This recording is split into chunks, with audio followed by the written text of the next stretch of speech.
Welcome back to the Rise and Roar podcast, everybody. I'm here with a very special guest and a new friend of mine that I have met only recently, Heather O'Brien, fellow veteran, Air Force veteran, and just has a dynamic testimony and story to share that I believe all of us need to hear. And I've been so excited over the past several days to have the chance to talk to you, Heather. So thank you for being with us tonight. I appreciate you taking the time. I know you're getting ready to go out of town, and you've kind of just taken a moment out of your busy schedule to spend with us. So thank you. Oh, I appreciate it. Thank you. It's an honor. Heather, you obviously have a story to share. You've got a testimony, and I'm going to let you do that. But in addition to being a veteran, you're also an author and a speaker, and you've got just so much going on in your life. What can you tell us a little bit about who you are, what you're doing, what you're involved with right now? Right now, like I'm doing some speaking. I just finished a book, a kid's book, which never would have thought that I'd do something like that. I wrote a kid's book about service dogs because I have a service dog, and he's right over here, currently passed out. But so I work with service dogs too. I work with veterans, helping train their dogs to become service dogs so that they can go out and be out and about in the community. It's a volunteer job, but I love it. I love it. It's a passion right now.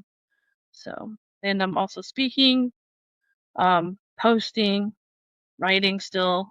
Other books are always in my head. So, Very cool. So I don't want to delay getting into your story because I believe this is not only relevant, but it is crucial that we hear your story and stories like yours right now, especially in the church. We are struggling. We are, I don't know. I think some people are afraid. I think some people are confused. And I think the story that you have to share helps. It helps to yeah. heal, it helps to clarify, and it helps to move us forward. So I know that's all very enigmatic, but I just want to open that door for you to walk through and share your story. Wherever you want to drop us into your story and take it from there, go ahead. Yeah. I will briefly go over as a small child.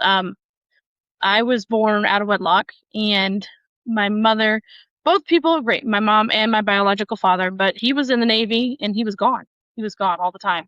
And so for the first few formative years of my life, I did not have I didn't have a father around. I had father figures. I had grandparents. Um, but I didn't have this father. Like, all my friends had dads. Even if they were divorced, they saw him every other week and they had a dad. And that's the enemy will throw hooks and arrows at you as much as possible. And he doesn't wait until you're, 20 and 30 years old. He starts as early as he can. And the hook that got me was I didn't have a dad. And that was an abandonment issue that just grew and grew. And I didn't even know it for a long time. And around that same time, I was at our church, my mother's church, and the kids made fun of me, like in kindergarten, and started making fun of me, saying Heather doesn't have a dad. So I coupled that with I don't have a dad and church isn't safe. Those two little things just stuck in me, and it grew for years. My mother married a wonderful man who adopted me. He is my dad. But even then, that opening, that wound was already there. Like, what if he leaves? The other one wasn't around. What if this one leaves? And so I went through, through all childhood, not really thinking about that all the time, but it was in the back of my head. I didn't sit and dwell on it, but it was there. And anytime I got nervous about anything, or anytime I got, scared, that thought would arise. What if I don't have dad again?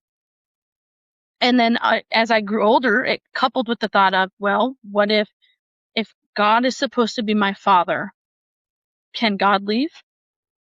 How can I trust him? And it just kind of sat there. It wasn't these, again, like I was so young, I don't even think that those thoughts have verbal form yet. Like they just sat in my spirit. But I did grow up. My parents, after they got married, my father was in the Army. We were stationed down at Fort Leonard Wood for about 4 years, and we went to a great church down there. And then after the pastor moved on, they asked my dad to be the new pastor after he got out of the military. We always joke, and I was like, what were they thinking? You were 26 years old. What were they Wow. thinking? You in charge of the church? But there's a grace for it. I wouldn't recommend that to everybody. Get some wisdom. But he's a very wise man anyways. So I suddenly became a pastor's kid at the age of 10. And that threw me for a loop because now I have this extra high set of ideals that I'm supposed to fulfill. People weren't too bad about it, but it was still just there. And then as a pastor's kid, sometimes you're hearing things and maybe kids shouldn't hear about other people, about their lives. You're knowing troubles in families that you really probably don't need to. It just happens. It comes with the game. And you're seeing a very broken humanity trying to follow God, but they're still very broken. And so it kept me on guard because I always knew if I get too close to somebody, I'm probably going to know something bad about their family. It's just going to happen. That's why they came to church. They didn't come to church because everything was hunky dory in life. So I grew up with that. I had very deep encounters with God. At 12 years old, I was at you remember the Brownsville revival in the Yeah, 90s? I do. I went down to their youth meetings down there. I was very deeply touched. Um, our youth group, as I got older, our youth group would go out and go to other churches and minister to the adults and to the teens. And so I was like, this is kind of cool. Like, there was still that uncertainty about should I trust God or not. But I mean, I was following him and I believed in Jesus. So of course, that just stayed to the back. I never addressed it. I never like tried to walk through that. And about the age of 16, there came a church split. It wasn't a huge church. It was like Oh, 4 or 5 families, but they were like the families with kids my age. It's all my friends. oh, So suddenly yeah. I had no youth group and nobody. And it was then that it was really I realized I had come to rely on my friends' relationships with Jesus to propel my relationship forward. And all of a sudden, that was gone. And now I had to deal with my own relationship with Jesus. And it triggered that abandonment. And I told God, I was 16, and I said, God, if this is what serving you means, I don't want anything to do with you. I hate you. I Oh, don't want anything to do with you. It was stupid. I mean, I was 16 years old, you're dumb at 16. And with that point on, I actively refused to acknowledge God, really. I went to church still because I was 16 years old and I was the pastor's kid, so I had to go. But I was just counting down the weeks till I could leave. And when I turned 18, 9/11 happened my senior year. So I joined the military because I knew I wasn't going to go to college. I just didn't want to. And so I joined the military because I was like, all right, I can go and fight in the war. How cool. Anyways, and so I thought, yeah, okay, I can do that. And it'll get me away from my family and I can do whatever I want. Within military standards, of course. So I yeah. did 10 days after my high school graduation. I was headed to San Antonio. Um, and so me becoming an adult or a young adult was complete and utter awareness from my family. Like all of a sudden, all those rules, they're gone overnight.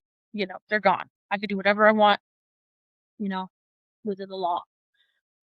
So I did. I partied. I had a great time. But I still didn't quite fit in. And I never really had all my life. Um, I was really tomboyish all the way through. Like I kind of kept waiting to get boy crazy and it just wasn't happening. Like I remember people used to say, "Oh, you're gonna marry so and so from the church," and I was like, "No, we're not, because I can beat him Wow. up." like, like I was like, no, that's not going to happen. And so it was just, I never really fit in with girls. And then when I joined the military, I thought, great, I'm in a career field, I'm in security forces, like, they're all like me. No, I didn't even fit in with a lot of the girls in that career field. I was still a bit too much of a tomboy. And when it's the early 2000s, when you're too much of a tomboy, those rumors start spreading. And, Mm-hmm. people whisper behind your back. They can't say it to your face because it's don't ask, don't tell. And so, I mean, I heard people asking me. I remember I went to a base once, and this guy told me, he said, listen, um, I don't want to be too, he said, at this base, the women are one of two things. Either the person who sleeps around a lot, it's a nice way to say that, or the B word. And he goes, you can pick which one you want to be. I thought, what? I can't just be me? And he's like, no, it's two categories. And I was like, well, I don't want to be known as the one who sleeps around a lot. Like, like who wants to be known as Wow. that? So, and the connotation was, the other one was, you were probably a closeted lesbian. So, and that began to go ahead of me at bases and in groups of people before I ever even arrived. And I wasn't. Oh, Well, I didn't call myself one. I wasn't trying to date a woman, nothing like that. But I kept hearing it and hearing it and hearing it and thinking, I don't like guys. Maybe that's right. Hmm. I'm almost 20 now, and I'm still not like physically attracted to a guy. Maybe that's what it's supposed to be. And then one point I was sexually assaulted, and that did not help. With the whole supposed to be attracted to men. So that kind of drove that wedge in even farther. Um, and then I was at my third base at Little Rock. I was in Little Rock, Arkansas, and I went on this deployment to Iraq, and it was I like to use the word crushing. Like, I was not the same person when I came home. I worked in a theater internment facility, a detention facility for suspected terrorists. So there was about 20,000 inmates. It was an outdoor facility. It was massively overcrowded, and it was incredibly, incredibly violent. And in order to survive day to day, you pretty much had to be incredibly, incredibly violent too. And I remember there was one point where I thought, you know what? These are not people. They're animals. And in mm, order to survive, I'm gonna have to be the bigger, badder animal. And then when I go home, I'll just cut. I'll stop. Well, you don't. You can't just stop. So by the time I came home from Iraq, I hated everything.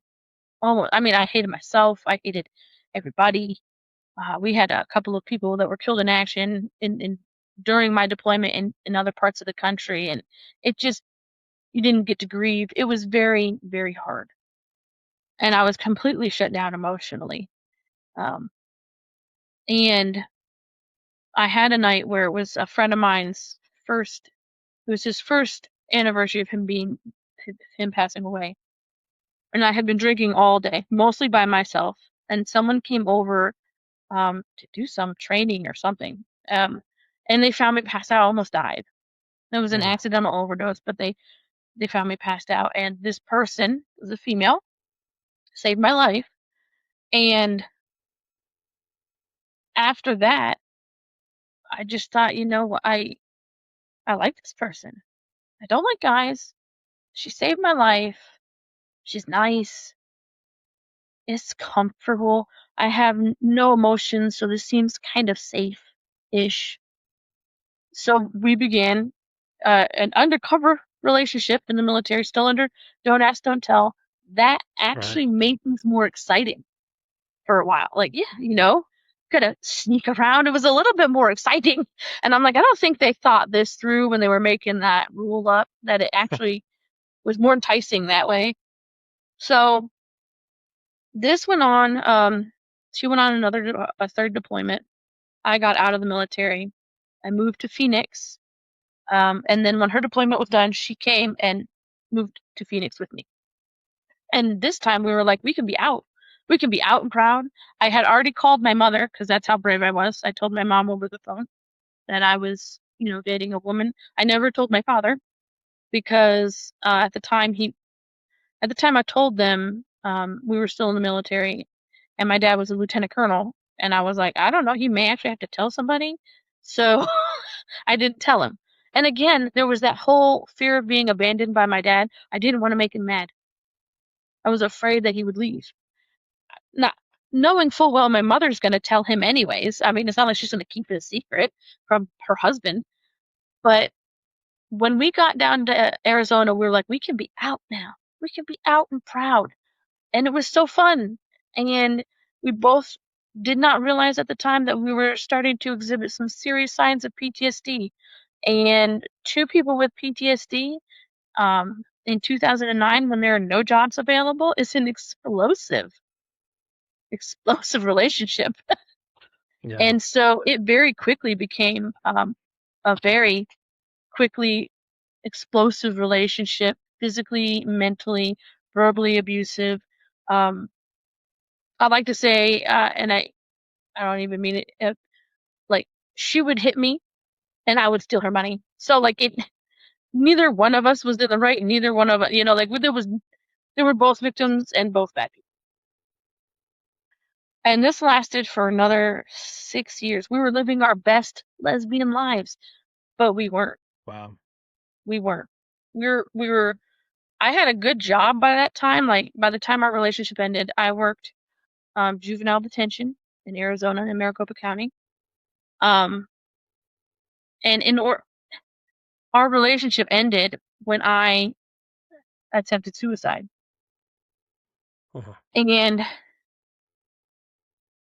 it was a combination of everything. My beautiful relationship that everybody told me I had and I was supposed to have was a sham on both sides. I'm not blaming just her.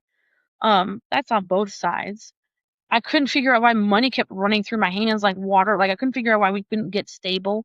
Well, when you don't deal with your PTSD, it can sometimes trigger bipolar, and like that's exactly what was happening. I didn't even know it. My brain was literally on fire, pretty much. And so I attempted suicide, and the doctors realized something pretty quickly when she came to visit me once, and I apparently I completely lost it. And they had to remove her from the room, and that was probably the last time I ever saw her. I saw her one time after that, just to pick up stuff.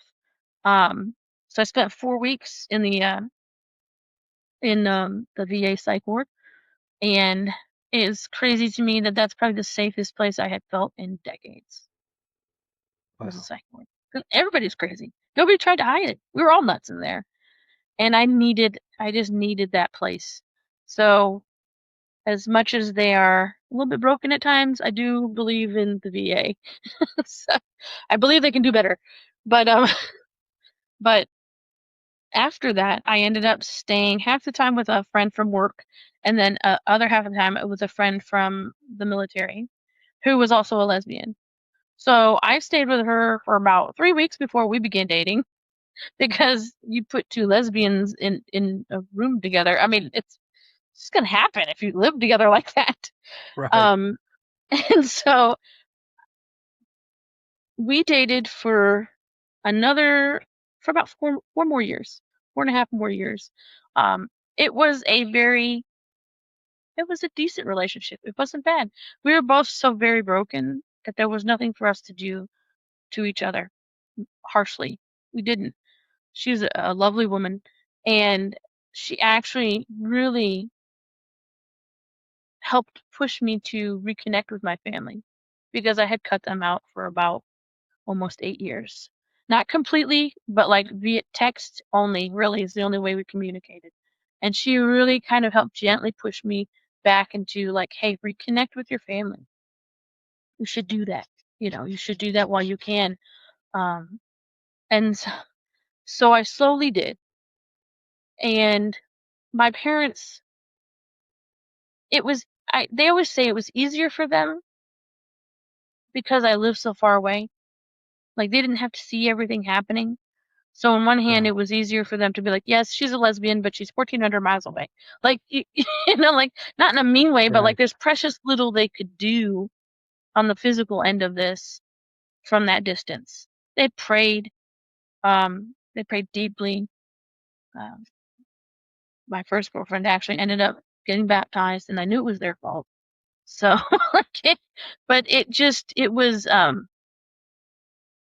slowly began to come home and visit them, and I wanted nothing to do with church because through all of this, I still hated God. Mm. Like, a lot of stuff had changed. I was a little bit more open to my family again, but I still wanted nothing to do with God at all. And they didn't even bring him up, really. They knew better. They just wanted to have a relationship with me.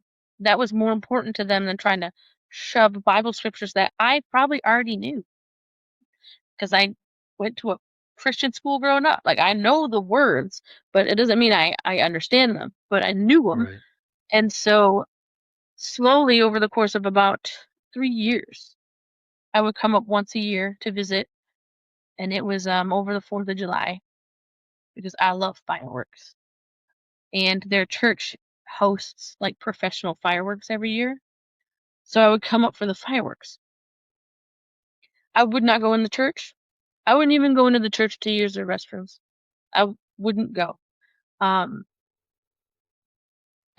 but while I was at these fireworks, like, I'm running around people, my parents are running into people that they know from church, so they're just introducing me to these people. And I tried real hard because I'm like, I know these are church people. That's all my parents know. So I was like, I know these are church people. So I'd stick my hand out and I would say, I'm Heather and I'm a lesbian and I got bipolar and PTSD. Like, I tried everything, and they would go, oh, okay, well, I'm James. I had one guy tell me, he goes, oh, my name's Mark and this is my wife Mary. We're straight.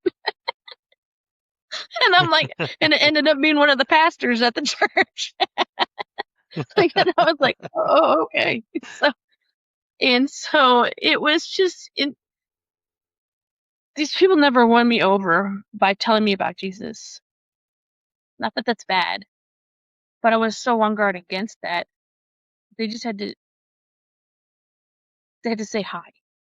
They had to have a conversation with me. And after about 3 years, I was visiting, and my mom she looked at me, she said, we had a Friday night service at their church at the time. And she goes, you know what? I made a mistake, and your dad and I are both doing something at the service, and I forgot to get somebody to fill in. Because one of them would go to church, the other one would stay with me. And she's like, but you can go visit some friends, but we both have to go to service tonight. And I don't know where it came from. I looked at her and I said, well, maybe I'll just go with you guys tonight. And we both kind Mm. of looked at each other with this like, what? Look, and she played it off real cool. She was like, oh, okay. Well, we'll be there at 6:30. And in my mind, I'm like, are you kidding? Shut up, Heather. Like, what is wrong with you? Like, by that time, I had been on so many medications, I would actually like see things that weren't real. Mm. I would semi hallucinate from time to time. I would hear things that I knew they weren't in the room, but I could hear it. Um, and so I would argue with myself. I looked crazy a lot of times. Like, I'd argue with myself and nobody else was there. But I walked away from her thinking like, oh my gosh, what have I just done? And I thought, I can't tell her no now. I'm too prideful for that. I was like, fine, we're gonna go Right. to church, and I'm going to dress in the most like rude shirt and clothes I could wear. I'm gonna, wear my not wedding band, but my commitment band. I'm gonna push God. I'm gonna show him that Mm. I still hate him. I'll prove to him. And so we get to the church in the parking lot. I felt like I could vomit. And so I was like, this is not good. And then we opened the doors, and it was like when I stepped through the door, it was like, bam, God met me right there. because I knew what the Holy Spirit felt like. I grew up with it. Like I Mm. operated in the Holy Spirit. I did a lot of this stuff, so like I knew what God felt like, and I was like, oh my God, and He is right in my face. He is gonna kill me, and I deserve it because I'm a horrible person, flaunting at Him, and then I walked into His territory and just to show off, and I didn't feel an ounce of anger coming towards me at all. It was literally like I was like, "Hi, so glad you're here. I'd love to have a conversation with you." And that made Mm. me even angrier because I'm like, listen, sir, it's been 18 years. I've been trying to hate you and you aren't mad at me. You're not even angry, not even upset. How dare you? So that service was a very hard service. But I made it through strong, very strong to like 30 bathroom breaks to get, away from the service. But, and so then I get out and I'm like, look at that. I've escaped. I beat them all. I mean, and the people were so nice. And again, I would push back. They had these little old ladies that would come up to greet me and they'd try to hug me. And I would literally be like, no, I don't hug people. Like, Right. and so I'm like, all right, well, I won. I beat God at His own game at church. Great. On Saturday evening, we were talking about what we wanted to do on Sunday. And my mom was looking up movies to go watch. And I said, maybe I'll go to church with you again. Wow. And literally I almost slapped myself because I was like, where did that come from? I didn't say that, but I did. But I did. And she went, okay. Like, and so I went to service again. Everybody was so nice. I wouldn't even look at the words on the screen for worship because I didn't even want to get any of that stuck in my head. Didn't matter. It did. And then the pastor is preaching on, I'll never forget, he was preaching on the blessings of Abraham. I had no idea what that meant anymore. That was a lot of alcohol ago. And he stopped right at the beginning and he's like, I don't know why, but if you're the black sheep in a family, you do realize that you're still in the family, right? Even black sheeps are part of the family. And he's like, I have no idea why I felt like that needed to be said. And he had said it and instantly, like something in me was like, that I want to be that person. I don't even Mm. I don't even know where it came from, but a part of my spirit was like, yes, please let me. I can be a black sheep. Right now, I'm just a lost sheep, but I can be a black sheep. And for the next 2 months, I went home again, and I struggled with this whole thing. I struggled with it for about a month and a half. I mean, I still live with my girlfriend. We're still, you know, dating, living together. But I was texting a friend of mine that I had made I'm sorry, my parents live in Kansas City. That I had made while I was in Kansas City, and I was asking her thousands of questions about God. Like, can I get saved anymore? What happens now? Blah blah blah. And she goes, you really should just have that conversation with God, shouldn't you? I was terrified to have a Mm. conversation with God. I'm a lesbian who does everything under the sun. Like, I don't want to have that conversation with God. And I came back up in August, and I thought, okay, I'll give it one shot. I'll go up to the altar and get prayer, and I'll give it one chance. We'll see. So I go up to the altar after service. This person prays for me. Kind of feel a little of something. That's it. And I thought, oh, I guess I can't get saved. Well, yet I hadn't had emotions for 12 years by this point. Like, I had shut my emotions down in 2007. It's now, you know, 2018. Like, it's been a while. And so I went over and stood off against the wall and I thought, well, that's it. And I had worked myself up to this point. By this point, there was like, listen, either God is God. I had never had any doubt of that. I knew when I died, I would go to hell because I hated him too much. I couldn't be an atheist. That would be insanity to hate something Mm. that's not real. So he had to be real because I had to hate him. And if he was as powerful as he seemed to be, then he had every right to reject me because he's God. And so if he was not going to accept me and he had every right not to, then my life really wouldn't be worth living. I'd almost worked myself up into a whole suicidal mess all over again, just over Jesus.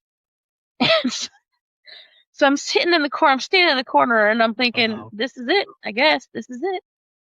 And when people, you can feel people watching you, and like you look around the room and you can see who's watching you. You can tell they're looking at me. I see these two women, like power walking across the sanctuary, and I'm like, they are coming for me.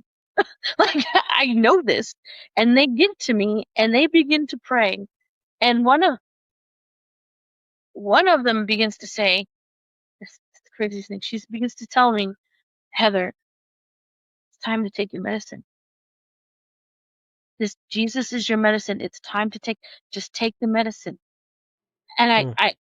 I couldn't cry still then. And I stopped her and I said, how do you know that? And she goes, know what? I said, I tell myself that every night when I take my medicine. I said, Heather, you just got to take your medicine. It'll keep the voices quiet. Things will be better. Just take your medicine. I had to say things like that every night. I said, how do you know? You don't know me. How do you know that? And she said, because God does. And at that moment, I felt like I had been living in a cell, because I know exactly what that looks like, working in a jail. And it's like somebody ripped open the emergency button, they hit the button, and the whole thing just flipped open. Like the cell, everything's open. And it was literally, God was like, you can stay in there or you can come out. Wow. You can live in that cell if you want to, or you can leave it, but it's your choice. And I was like, well, then I know exactly what I'm going to do. I'm going to get the heck out of here. I'm never coming back. And so I said, no, whatever. And I remember while praying, I remember saying to God, whatever you want from this point on. I'm going to mess it up. I'm going to fail a lot, but I will not do like I did when I was 16. That will never happen again. So I went back home to Arizona, where I still live with my girlfriend. By the way, before that, I put my 2 weeks notice in at work while I was still up in Missouri, because I was like, I'm moving up here. I mean, I'm sure God is everywhere, but I'm coming to this place. Why? Because I found him here. So it was like, plus my parents were there, my family's there, it was very, I needed to be around them. And so I go down to my girlfriend and I'm like, I don't know, I'll tell her this. And I said to her, I said, listen, I got something happen to me at church. And she's a pagan, like she was an actual practicing pagan. And I said, I don't know, something happened to me at that church. And I'm gonna move up there. You should come. You should come. We'll all come. Bring the cats and the dogs. We'll have a great time. I didn't even think at that moment I can't be a lesbian. It hadn't crossed my mind, Mm. because God was healing so many other areas. Like for the first time, I wasn't hearing voices and seeing things that didn't exist. Lesbian was like so below on that list for me. I was like, I'm not crazy. Like I can actually be semi-coherent most of the day. This is wild to me. I don't care. It hadn't even crossed my mind. Oh, you shouldn't be a lesbian. Didn't cross my mind. She did not want to move up. so, so we decided to. I told her. I said, "Listen, I got to do this. I might be insane again. I don't know. I might be back here in 6 months, and maybe it won't work. I don't know, but I've got to try." And so I did. I left. I moved back up here with my parents, and everything was not perfect, but everything was working well. And it took about 3 or 4, I'd say, months before really the whole lesbian idea came up. Honestly, it took a while. Um, he, I remember asking my dad once. I said, "What do you think I should do about the whole lesbian thing? Like, am I not supposed to be one anymore? What does that look like?" He was saying, "You know what? Just get to know Jesus.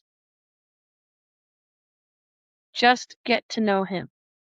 He'll let you know what things to drop, what things to pick up. Don't be so worried about a label. Get to know who God is. The best, the absolute best advice I think I've ever heard about the whole identity lesbian issue. Hmm. And there was a moment about 4 or 5 months in, we were in worship, and I realized I still had my ring on, which we were not even dating anymore. I still had my ring on, and we were singing this song, and part of the phrasing was, "You are valuable to me." And when we were singing that, my hand just got really heavy, and I realized I still have this ring on, probably for the first time in months. And I took it off, and I was like, "No, Jesus, you are valuable to me." And honestly, I don't know what I did with it, but it was then that I realized I'm not a lesbian anymore. That doesn't mean I'm perfect. Um, it just means I'm willing to walk this out with Jesus. So that's what I've been doing for the past 8 years. Yeah. So it was in the middle of worship, and I realized at that moment that the most valuable thing to me was to just be known as a daughter, as a child who's always felt like maybe their father would leave. And he didn't, by the way, he's a great guy. Anyways, but as a child who's always felt that concern and that worry, to finally tell God, I am not worried about that with you, was massive, Wow. because I was finally free, not of all abandonment issues, but those huge, big hurdles were finally not even being healed yet. They were just being exposed for the first time. And to be able to tell God, you're valuable enough to me that regardless of anything else, I need and I want you. And yeah, started me down a whole path. So from then on out, I did not consider myself a lesbian. I don't. I know there are some people who call themselves like gay Christians, and they're celibate, and that's fine. If that okay, I prefer not to put anything before Christian. I don't say that I'm a bipolar Christian. I don't say, like I Right. know, but that's just me. That's important to me. If that's what you call yourself, I'm not gonna say Mhm. anything against that. Like, okay, we both serve Jesus. That's great. That's important, right? That's the important part. Like, Yeah. so yeah, Yeah, and you say that there's some things I want to go back and ask you about, but I think that yeah, is a crucial piece of the conversation that people are struggling with right now. And I have difficulty with it because, like you said, I don't want to put anything before Christian. I don't want to put anything before Jesus in the labeling of myself, right? right, Um, right, I don't believe it's just a problem with someone who is living a homosexual lifestyle, um, or a bisexual lifestyle. I think it's a problem with anybody living in any kind of sin, right? And yeah, I think we have to get past that and realize and come to an understanding, as the Bible teaches, that we need to find our identity in Jesus, yeah, yes, in Christ. And I don't know if you can speak to that. I personally feel, and this comes from research, this comes from 4 decades being a pastor, but I don't feel like we're dealing with this issue or that issue. I think we're dealing with an identity issue and a sin yeah, issue in yes, our lives. What do you think? yes. I think that it doesn't matter what the sin is. At the core of almost everything, a person wants to know who they are. Why were you created? What are you supposed to be for? Who, like, we want that. That's a craving in our life. And the reason that's a craving, a reason that is a passion and a desire for us, is because that's what God created us to do. Uh-huh. He created us to have identity. And part of having the identity is figuring it out with him. We are all created in the image of God. That doesn't mean we all look the same, act the same, think the same, smell the same. Thank goodness on the last one for some of us. But like that doesn't mean we're like clones. But it does mean that God stamped himself on all of us. And what we're searching desperately for is the stamp. Mm-hmm. We're searching desperately for who am I supposed to be? Why am I breathing? Why am I here on earth? And we will fill that with anything. You can fill it with sex, you can fill it with alcohol, drugs, you can fill it with food, you can fill it with sports, you can fill it with gossip, you can anything, hate, anything, we will fill that void. It will never be full because it's not correct. But we will fill it. We will try. Yeah, this goes back to the conversation that we are created in the image of God, right? And because of Yeah. sin, that image has been distorted. It's been God's image has not been corrupted, but our place in that image has been distorted. And I think it's what is it, Colossians 1 that talks about how Jesus is the perfect image of the invisible God. And that is who we are conforming to. The Spirit transforms us and leads us into a life of conforming to Christ. And I think there's the crucial part that we're at today in, like I said, in anything, whether it's a sexual lifestyle or an addictive lifestyle to substance or anything else. We have to come to the realization that it is the image of Christ that we are reaching for and that we are pursuing. And if we get any of that out of order, then we're going to continue in the distortion. Would you agree with that? Yes. I do. It got a little cut up again there at the beginning, but I do. I also agree that it's a process. It's a Yeah. process. It's like sanctification. It's a process, which is why I can go back to the idea of a gay Christian. That's a process. I got saved. Guess what? I was still a lesbian. Still Mm. lived like one, acted like one, all the why? Because it's the first step. The first step is Jesus is Lord and I'm not. And then to start letting him letting him tell us how to change things. But the very first step is salvation. It's the beginning of an entire journey that will fulfill your whole life. We sometimes, Christians, well-meaning, expect you to get saved and then next week your whole life should be different. Some things will change immediately.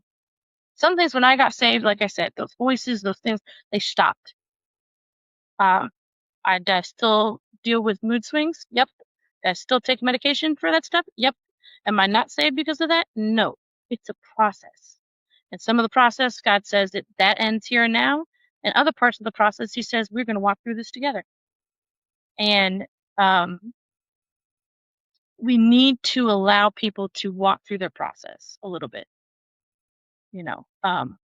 So if a person wants to say, I am saved, I'm so gay, I don't know what that looks like. Listen, I don't get to be the judge of what you are and aren't anymore. I should never be that. That's God. And if you're talking with him and you're really pursuing a relationship with God, you don't need to matter what I call myself. Just let Mm. me find out more about God. Those things will begin to change. And if they won't, well, eventually that's another conversation you'll have to have with God. Like, that's called discipline. So, Yeah. and he does that too. And he does it better than we do it. So we don't need to be in a Yes. rush to do that to other people. Let a baby Christian be a stupid, messy baby Christian. Don't expect them to act like they've been saved for 45 years. Yeah. I am so glad that you're saying these things because it's so true. And I think it's something that needs to be said that a lot of Christians, a lot of believers are having trouble verbalizing today, and especially around this issue of homosexuality, gay lifestyles, and everything else like that in that domain. I think Christians, there's a block, you One know. thing I've really begun to notice now, I've been out of this lifestyle for about 7, 8 years. I've talked about it a little bit here and there, I've written about it a little bit, but only till recently have I really felt, if you want to say, cleared to do it in a more louder way. Uh-huh. And I think that that's a good thing, because for 6, 7, 8 years I've been learning. One thing, right after I got saved, like, I expected the church was going to want me to stand on stage and give my testimony. They didn't. They didn't want me to do that for like 2 years. Why? Because what I would have word vomited out there on the sanctuary would have been horrible. Like, I call it trauma porn. It would have been awful. Like, it would have been just a terrible thing. And so Yeah. they waited. Why? Because I didn't need to do that. One, I didn't need to prove God was doing something in me. And two, you know Mhm. what? I wasn't ready. I wasn't emotionally or spiritually mature enough to do that yet. This is why I didn't do this for 7, 8 years. Why? Because God knew I wasn't ready yet. Wow. And but I can see why, because I start posting this stuff and I will get very angry people from the LGBTQ community, and I understand why they're angry. I do. I really don't get upset with them. I get why they're angry. I remember what it was like. And then I get these people that are really angry, that are church people, and they're very angry too. And I'm like, hang on. If I was a new Christian just coming out of here and found out that you were shunning me over here, I'm going back over here. It's Yeah. safer. I know the people. They'll tell me, see, we knew it all along. Come on in. Come on back. We have Wow. got to allow, and I'm not saying you just allow someone to bring their hot mess into church and then don't try and help them with it. But I'm saying don't expect them to be not hot mess on week 2. Uh-huh. Like, they gotta learn. We have got to allow this idea that there's a learning curve a little bit in Christianity. And if you've been saved for however many years, you've been, decades, it's sometimes hard to remember the initial learning curve. I Yeah. get it. There's sometimes people come into my church now and I'm like, really? And I'm like, no.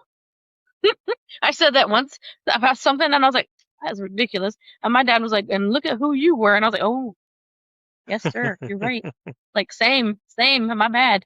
Um, but I could see why it is easy to go back. And I'm not saying that as in every Christian has been rude. Absolutely not. It's been really interesting to see how much I expected more pushback actually from Christians, and I got a lot less than I expected. Hmm. But I can see why if this was still fresh in my life, it was still something that I'm still kind of walking out of. I still miss it. I still yearn a bit for it, and I get a little push from the wrong person over here. Yeah, I could see. I could see why it's easier, because it's hard work to. It doesn't matter what it is, to sit there and tell somebody or tell God, I'm broken. I don't even know how I got this way. I don't know how I can get put back together, but I'm broken. Hmm. Do you and God's like, I know. And like Humpty Dumpty, I'm gonna put you back together, but I'm not gonna Shazam you. We're gonna do it piece by piece. Yeah. Because I want to get all the little pieces. I don't want I heard somebody say once, do you want to be healed or do you want to be made whole? And I was like, Hmm. oh. It's like, so, and that's kind of become like a little motto for me. It's like, I do want to be healed, but you know what? I really want to be made whole, or whatever that looks like in the end of And that life. and that takes time. And it takes time, and it's not something to rush. And you were talking about how there's a learning curve. A baby Christian comes in, and transformation, that sanctification process takes time. But the Right. flip side of that for Christians, and I'm speaking to me, I'm speaking to people um, coming from my perspective, that this is also where the Bible tells us that we carry one another's burdens. Right. that we lift one another up. And Yeah. so if that baby Christian comes in, or maybe that person who, like yourself, you had a history in the church, you knew the truth, Right. and God got a hold of you later on. Yeah. There's a lot of patience that we need to have, and a lot of grace, and a lot of mercy. And that's where the Bible, I was just reading again in Galatians 6 this week, of bearing one another's burdens. And it's all the way, it's peppered throughout the New Testament. We need to pick one another up and care for one another through this process, because none of us have made it yet, right? Right. Right. And And go ahead. as I say, usually when I point that out more at people, it's because I don't want people to see what I have broken in me. I don't want to help you with yours. It's probably because I feel too broken in mine. And we're all in the mess together. It's Yep. um it reminds me sometimes of like when you're in the military and you're out. It could be out deployed or just doing jungle warfare duty or whatever. Like there's this point where like everything just sucks for everybody. Like it Right. just you know what I mean? Yes. Feel like everybody like it is not you not all have the same thing. Like maybe somebody's got like funky monkey going on with their feet and another person's back is turned and twisted. But like we're gonna get through this together. Why? That's not even because I don't necessarily even like you, but Hmm. you're on my team. You're on my team. And so it's like I'm like, guys, we're on the same team. We're on the same team. It's Team Jesus. And guess what? We're not the ones that are in charge of it. Yeah. But you know what, Heather? Even for people who, and if we're going to use the team idea, even for somebody who's not on our team, I still think we need to look at them through the eyes of Christ and say, Absolutely. you have inherent worth, value, dignity, a purpose, a destiny, Oh and yeah. I'm going to love you because you were created in the image of Almighty God. Yes. Yes. What and like earlier we said everyone is created. Hmm. You might not know it. You might hate it. You might actively work against it. But God placed a piece of his image in you. And that Yeah. is for everyone. And it's especially it's especially I I find it hard when some people want to ask like, well, how do I talk to people in the LGBTQ? And I'm like, say hi, shake their hand, get some coffee. Like Yeah.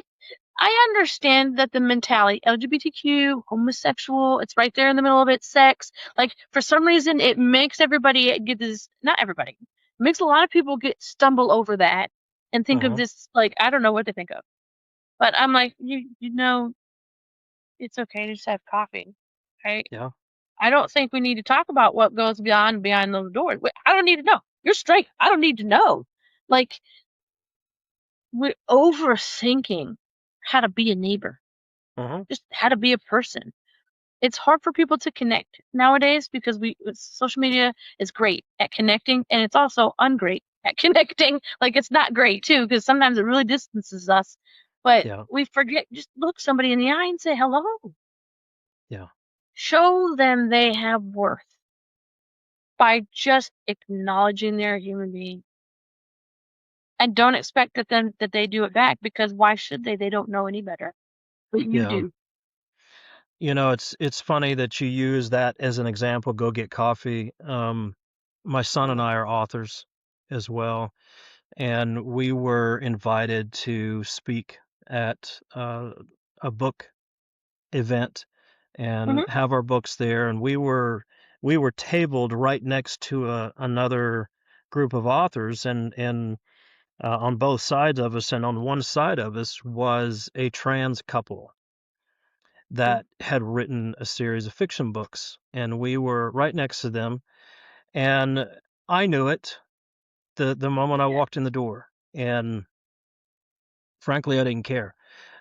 We were there. Uh, I know, and I say I didn't care because a lot of people would just get ruffled. They'd just get upset. I wouldn't know what to do. Like you said, how do you talk Yeah. to somebody?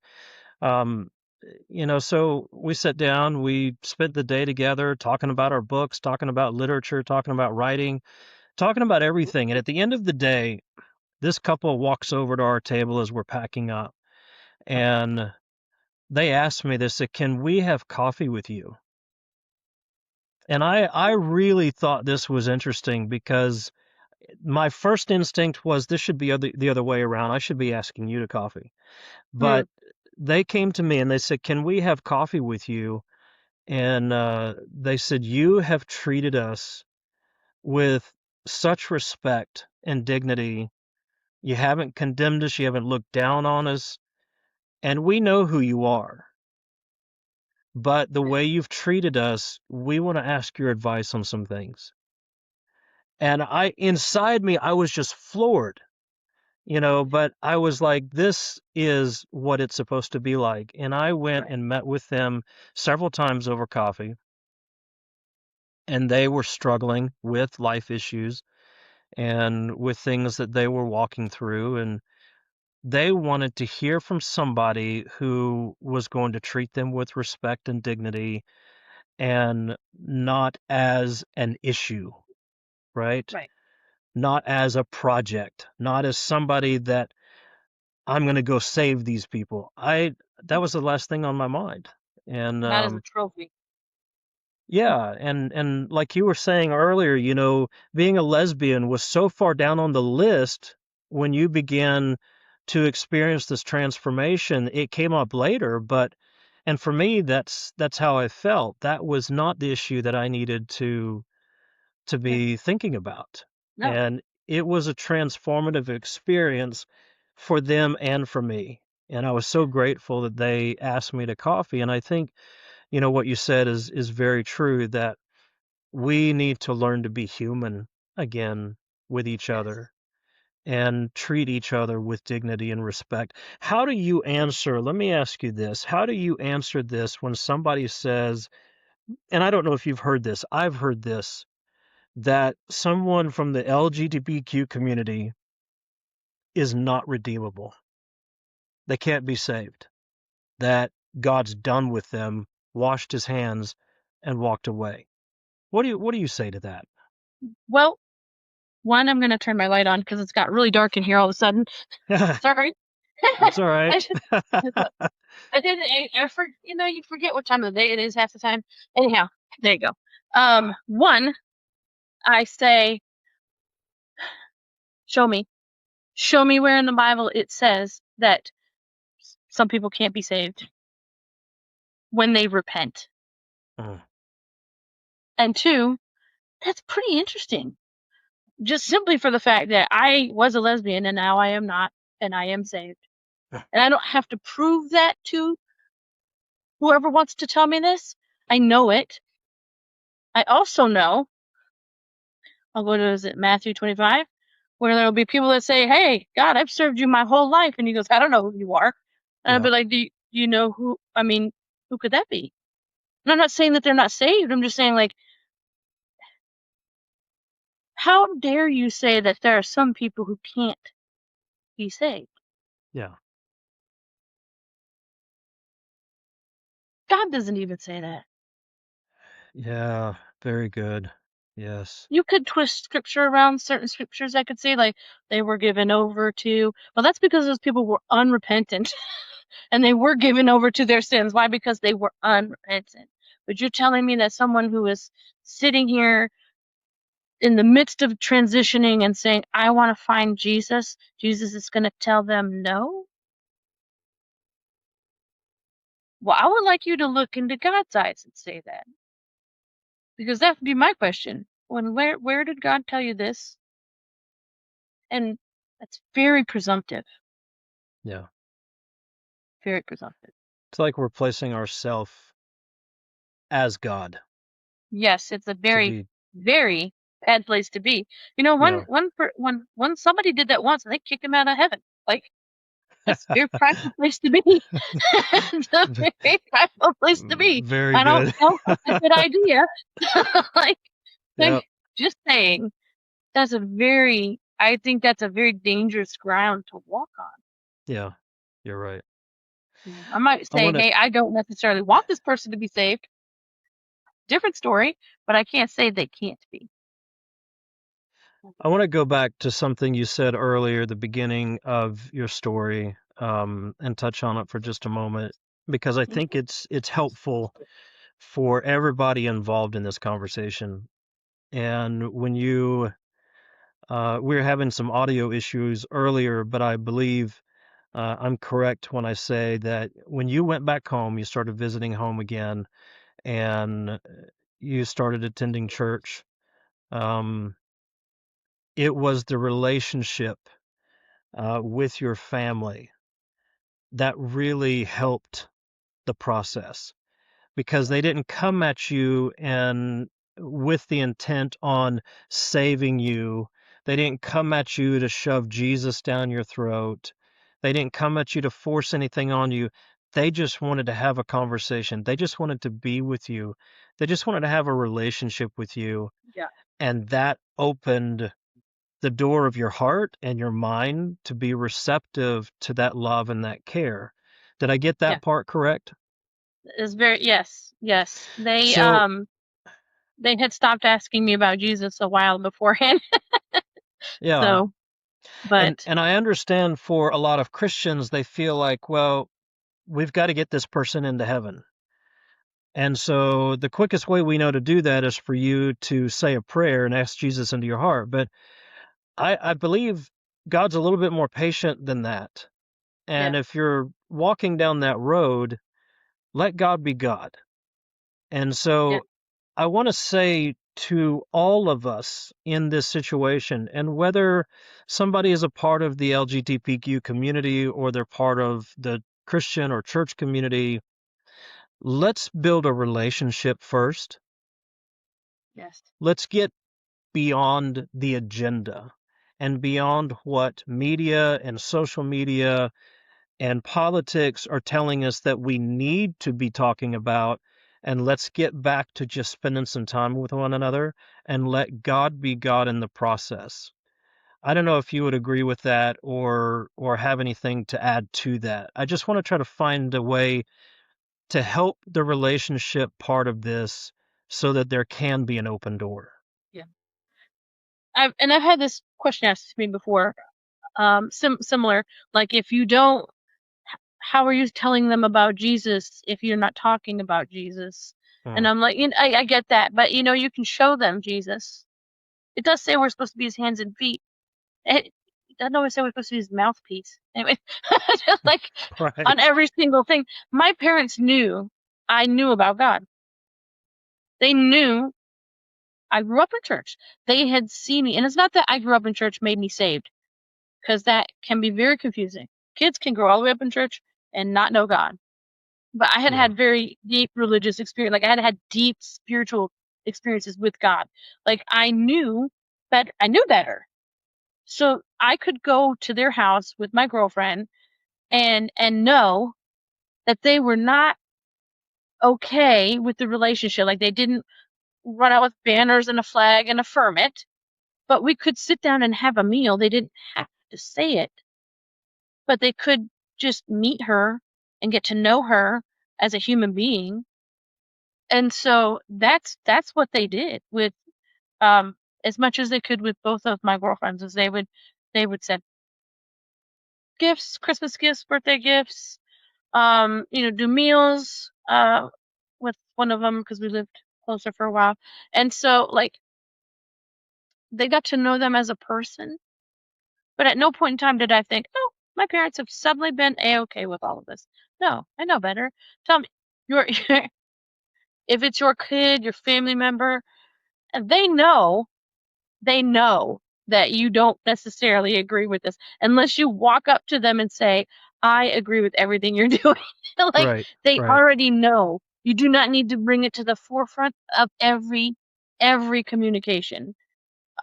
Maybe there's a conversation that needs to take place over time about it, but it doesn't have to happen every single time you see them. If you hug your child, that doesn't mean you affirm their gay lifestyle. It means they're your child and you should hug and love them. And so some people really stumble over that. And most of the time, I don't ever hear it in a way of they are afraid that they will accidentally affirm something. Trust me, it's not going to be an accidental affirmation. An accidental affirmation isn't an affirmation. Right. It's okay to just sit down. And it's okay to sit down with your friend who's gay and has no interest in Jesus. Don't bring up the fact that it says in the Bible that gay people are going to hell. Guess what? He doesn't care already because Hmm. he doesn't care about Jesus. Get him to care about Jesus first. Like, Wow. get a person to understand the conversation of God first. We make it very difficult. Well, we don't. We do, and the enemy helps make it very difficult when you really can just be having some coffee, a dinner. These are not affirmations. They're family get-togethers. They're Yeah. getting to know your neighbor. They're being nice to somebody. They're giving counseling. These are not bad things. I just think that we do make it sometimes, and it's in our nature as humans to make things more difficult. Yes. Yeah. but we sometimes just need to look back at the simplicity of it. Well, Heather, we are in great danger of upsetting a lot of people in this conversation. I hope you know that. I'm figuring that's why it like bleeped out on us twice. Yeah. I do believe, that the enemy has tried to disrupt this conversation, and I'm okay with that because God is still God, and we're going to glorify Him. And my goal in this is to find a way that we can have this conversation peacefully, gracefully. I had a guy stand up in a church that I was preaching at one time, and he started yelling about some teenagers in the community that were gay and claiming to live a trans lifestyle. And he was yelling, screaming, and that if he ever saw them walk in this building, and I stopped him and I said, before you say another word, I said, as long as I'm in this building, they will be welcomed here. And he lost his stuff. It made him so angry. And he said, how could you dare say that in a house of God? And I said, because would you rather than being here with us where we can show them some love and care and concern, or would you rather them be out there and just Yeah. continuing to be distorted by the world, by politics, by social media? And he sat down and he said, well, if you say it that way.